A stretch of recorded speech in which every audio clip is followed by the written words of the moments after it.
Yeah, camp's going great. I'm super excited for this one. The coaches are pushing me a lot more than normal. Their bar for like what's realistic to get out of me has raised.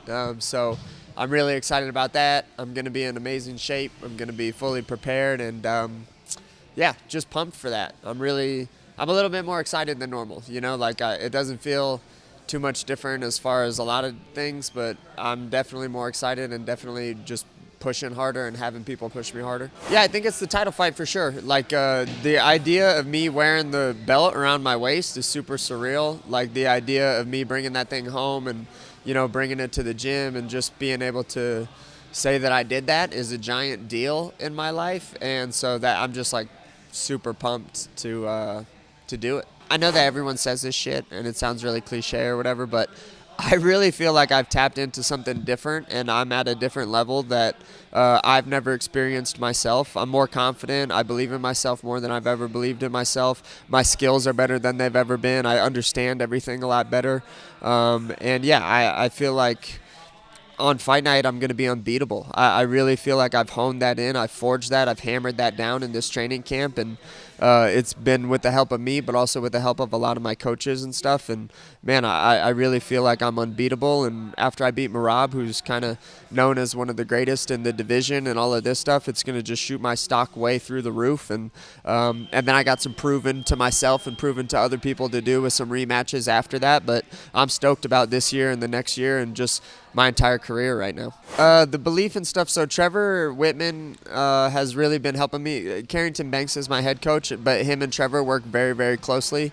And Trevor has really been hammering into my head the last two camps. I really started like actually listening to him maybe the last camp, but just this like self-belief that champions have that I thought was really foo-foo and kind of silly for a long time, but I kind of just was like, all right, like I trust this guy a lot and he knows what he's talking about. He's built champions, and so I'm just going to believe in him and trust him, and he's helped me really get my mind to a point where, like I said, it feels unbeatable. Yeah, I mean, Merab's a phenomenal fighter. The way that he wins, though, is he gets people tired and he wrestles them. His game is certainly evolving. Like, he's definitely one of those guys I know is in the gym all the time, so he's going to be, of course, getting better and better and adding new things into each fight. But, I mean, that's how Merab wins. He wins by literally those two ways. He wrestles people, and he has good submissions, and he gets them tired.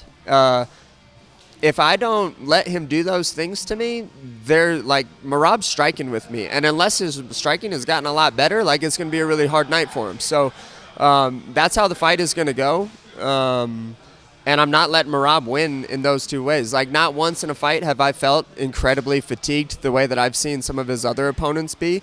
Not once in a fight have I been on my back for longer than 10 seconds unless it was something that I was trying to do. So, I mean, you take those two things off the table, which I've proven time and time again that I'm very good at, and Merab doesn't have a lot of routes to victory, and I have a lot of them. So, it's going to be my night. I'm going to be champ.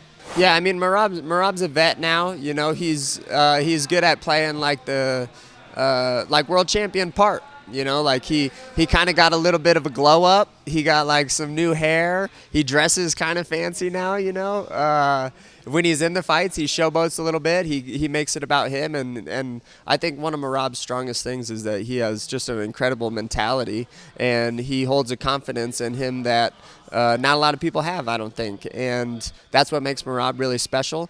But yeah, good for him. He's had a little glow up in the last couple of years, and I like it. I like him personally. I think he's a cool dude.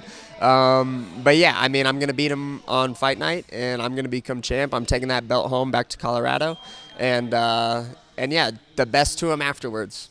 Yeah, it's been driving me. It's been really like, hey, Cory, like this is it. You know what I mean? It's not but it is a giant moment for you to accomplish something that you've been trying to accomplish for a really long time. So, like I said, it's like surreal to me when I think about it. It feels like it's happened a lot of times in my head, but to actually have something come to fruition that you've really been chasing, not a lot of people get to do that. I haven't got to do that a lot of times, especially big goals. Like maybe the last big one that I've got to feel that in is when I got signed to the UFC. When I got the phone call and I was like, whoa, like now I'm a UFC fighter, you know, and just how awesome that feeling was. I'm sure it's going to be very close where it's like, wow, Cory, like you're a UFC champion now, you know, and so you don't get too many of those in life, and I really want to give that to me and give that to the people around me that have helped me in the past and in the present, and then also just I always think back to who I was when I was 16, 17 years old when I started this, and just like all the shit that I went through in, you know, college years, post-college years before being in the UFC, being kind of broke because you don't make any money, getting into the UFC, my journey through the UFC, becoming an adult, and then becoming to where I am now. It's